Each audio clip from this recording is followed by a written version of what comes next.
So our next speaker is Brian Turner, and Brian Turner works with the Renewable Energy Transmission Initiative. He is the project director for this initiative, so we greatly appreciate his time today. He is with the California Natural Resources Agency. Thanks for having me. So Renewable Energy Transmission Initiative 2.0. Many of you may be familiar with the first time that we did this in California, and it led to a Western effort, the Western Renewable Energy Zones project, and we're revisiting it again. Let me give you some of the background first about what we're trying to accomplish.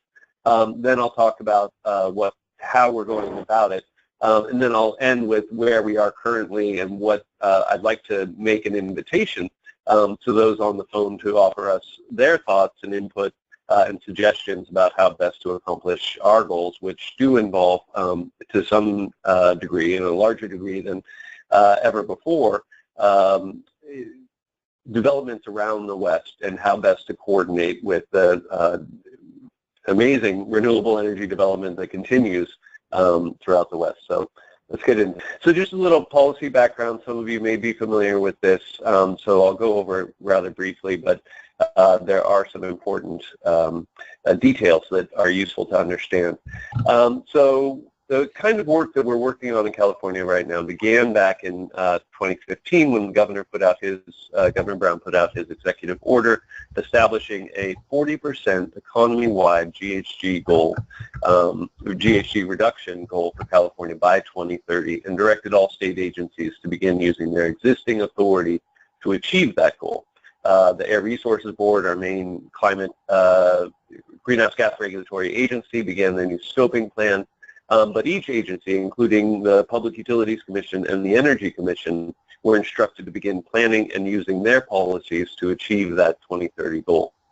This was backed up with SB 350 towards the beginning of this year that established the it had many things in SB 350, quite a big bill, but it sought to codify what the governor had done with this executive order and in his fourth inaugural address when he made his pledges for higher renewables, more energy efficiency, electric transportation, etc.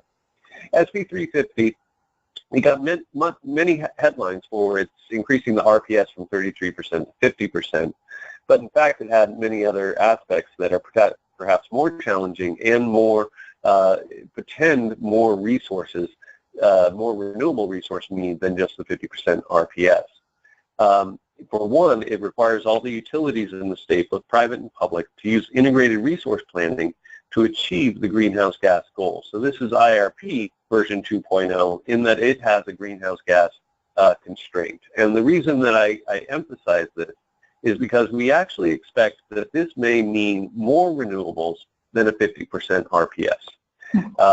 The CPUC is required to talk about how to regulate the utilities, the private utilities, and the CEC for the publics, their plans about how they will achieve the greenhouse gas goals by 2030, and we'll talk about using the variety of renewable resources to reach an overall lowest cost portfolio. And that's the resource optimization issues.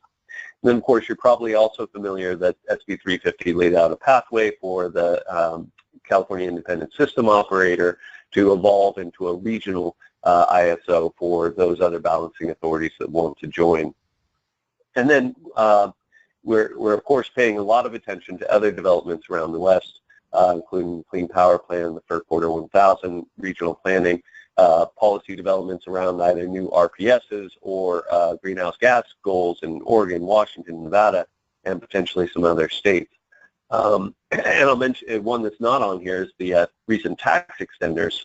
Just was seeing a fascinating presentation yesterday about expectations about the growth in renewables that it's expected with the extension of the ITC and PTC. Really tremendous changes. So part of our context for RETI 2 is these developments. Next slide. So what is RETI 2? First of all, it is a multi-agency process. I'm sitting at the California Natural Resources Agency to emphasize that we are spanning California government, a statewide effort, not just the private utilities, but we have the public utilities participating as well. It is non-regulatory. It will inform regulatory processes at the end of this year, but as it is, the kind of evidence that we're collecting and the recommendations that we will make will not directly lead to any procurement decisions or transmission authorizations. We will be making recommendations into those more formal regulatory processes. We will explore renewable resources in California and throughout the West that can help us meet those 2030 goals. And again, this is with an emphasis on the long-term and the optimized portfolio. We'll look at then, after having analyzed those resources, what's the transmission implication of accessing and integrating a variety of renewable resources. So not as much about a single line to a remote resource area, but with a preference for those lines that help integrate multiple resources or multiple load centers, allowing for more trade opportunities. And then through the looking at what we know about different the transmission implications of accessing these resources, identify to the extent that we can where common elements seem to offer the most value or may be critical to achieving these future portfolios. And so highlighting those that we know from multiple studies or multiple analyses seem like the best bets. We do have a strong land use and environmental component, utilizing the very good data that's been collected lately, either at the very granular level in the Desert Renewable Energy Conservation Plan and the work that's been done throughout the West through the WEX Environmental Data Task Force and other sources, putting that in a common database and using that to at least handicap and the environmental feasibility of accessing and integrating the kind of resources we're looking at and indicating where further work is necessary. And then all of this will be complete by the end of this year. It's a very high-level report, but then that will be available to feed into the regulatory processes. I mentioned the long-term procurement plan at the PUC, the integrated resource planning that will begin in 2017 for both the public and private utilities, and the ISO's transmission planning process in 2017, all of which really do have the ability to authorize new resources or transmission. Next slide. So I won't spend very long on this, but I think it's helpful to remember where we were in 2008, 2010 with the first RETI 1 process, where we were going from a 20% RPS to a 33% RPS. And we looked around and realized that the transmission planning process that we had previously used may not be adequate to reach those kind of goals. It had been a very reactionary process. People would propose to build a generation, and then we would analyze the transmission necessary to integrate that specific generator. This really turned it on its head and said, what's the transmission necessary to open up the opportunity for development in different areas to bring in the resources that we'll need. See that something's happened to the presentation. There we go. And so that was institutionalized in our current processes, and something to, part of the success that we had with that process, 2 lines that were analyzed during it, the Sunrise Power Link and the Tehachapi Renewable Transmission Project. Those 2 lines, which were supported through RETI 1, they had been identified previously, but they were definitely a subject of RETI 1. Over 75% of the renewable resources that helped us go from 20% RPS to the 33% that we're now on track to achieve, over 75% of those projects were interconnected to those 2 lines. So we have a good experience with the kind of proactive planning around opening up renewable areas, and we're trying to see if we can do that again. Next slide. So what's different with RETI 2 is that we've done a lot of work already. We're really just revisiting and building off of that process. So this will not be as in-depth as the first RETI one was. It will not lead to new models as the first RETI did into the RPS calculator. This is a very accelerated and high-level process. We'll have our report by October of 2016 so that we're able to influence that next round of regulatory processes, the integrated resource planning and the transmission planning process. So we'll need to leverage existing work, and that's where my plea to you all comes in, is to identify for us the work that's been done around the West with what are the transmission options to access and integrate resources.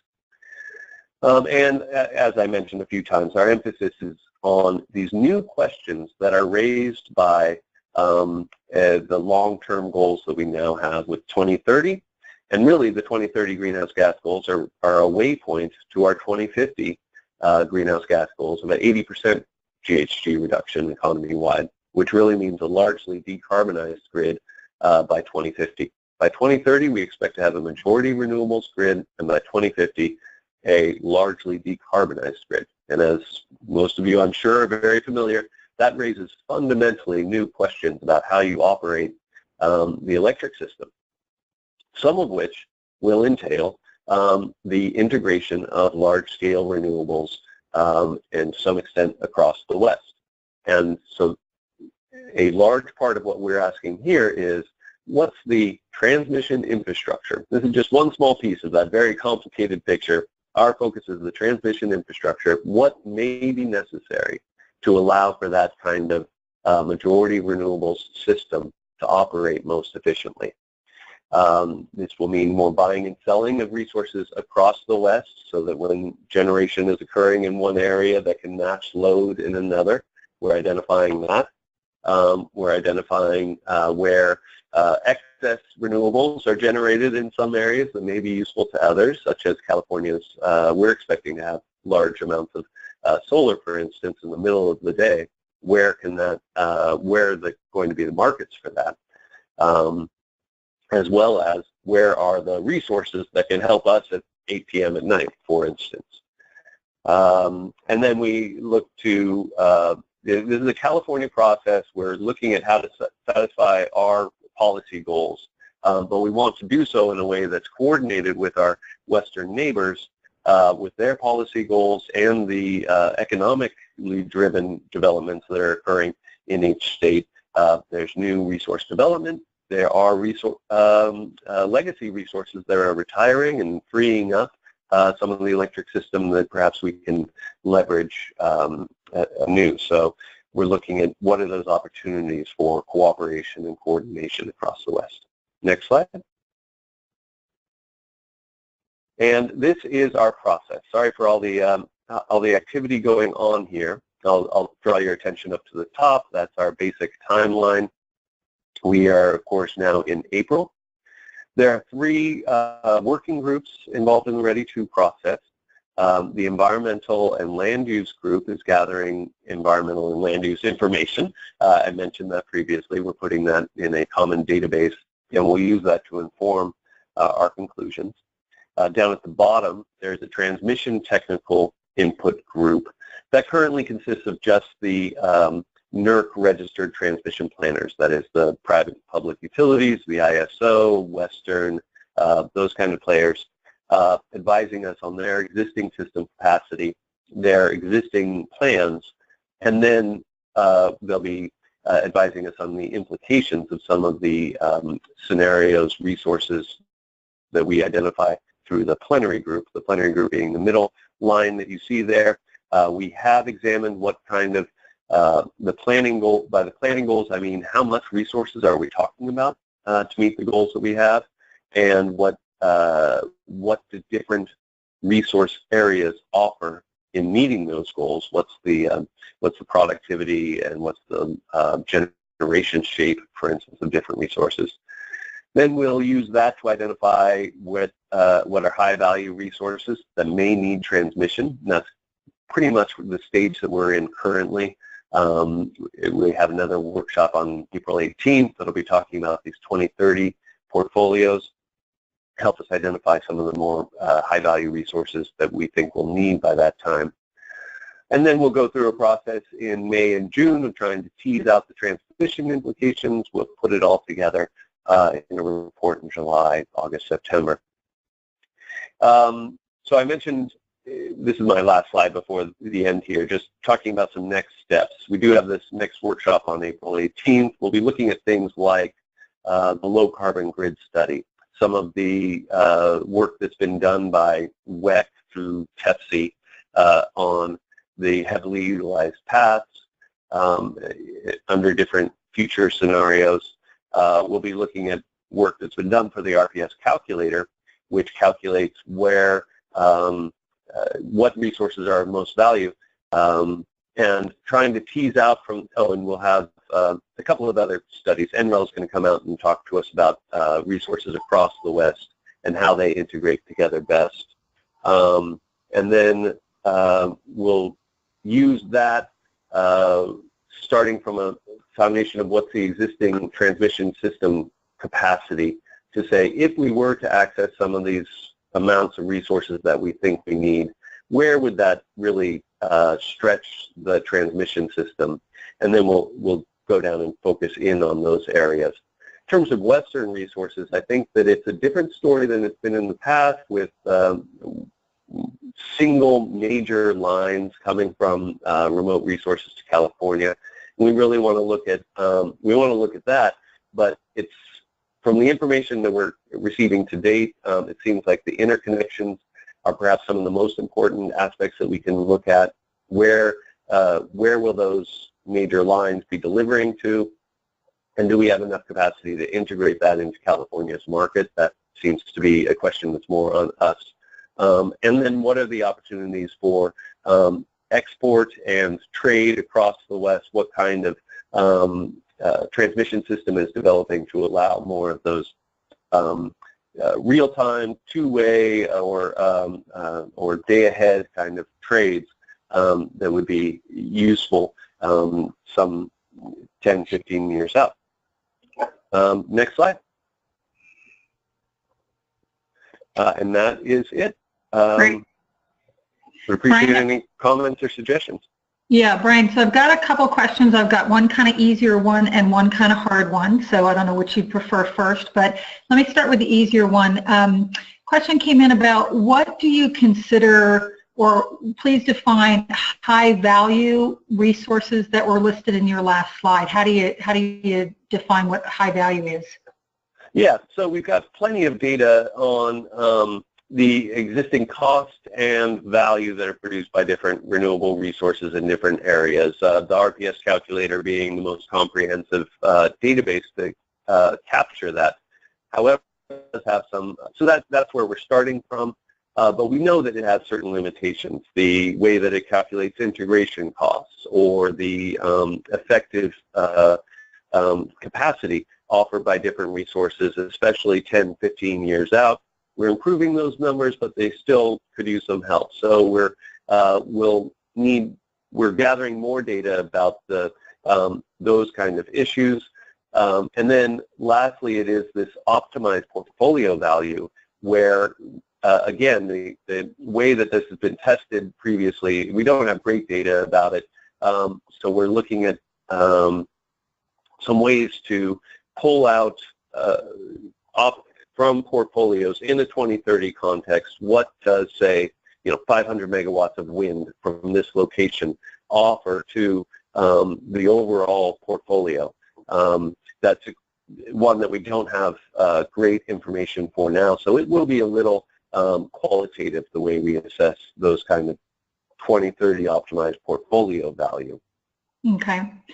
The other question relates to the value to states of transmission lines that cross their states. So the question, the person who posed the question was saying that there's a lot of wind resource in south central Wyoming, and that there are proposals out of Wyoming using DC lines that will cut through a number of states, and then states won't have the opportunity to get any benefits or connect any projects. So the question is, how or does California plan to compensate other states for the transmission that's being built in those states to meet your policy goals? Right. So I don't think I have an answer for that. I'll say that what we are more interested in is, so on the direct question of states making decisions about building transmission lines through their states is, of course, their decision, and they need to balance the costs and benefits through their own processes, and we wouldn't want to interfere or influence those, and we want them to make decisions that make sense for them. But I will say that in terms of reaching California's policy goals, we're more interested in those transmission improvements that offer the highest value to us. And the way we conceive of that now is of a more integrated grid, so that the resources aren't just a one-way line straight to California, that we're taking all of the power, because it does seem like, given the long-term futures that we're considering, a system in which multiple load centers are able to take advantage of the renewable resources that we have across the West at the time that makes sense for them, and that we've got a capacity to share in that as well, with the kind of surplus of resources that we expect at certain times, namely solar. That is best for all of us, and it certainly seems like it's going to be a better proposition for us to have that more lines that are connecting multiple load centers than the one-way highway straight to California. Right. Sounds great. Okay. Thank you so much. Great presentation.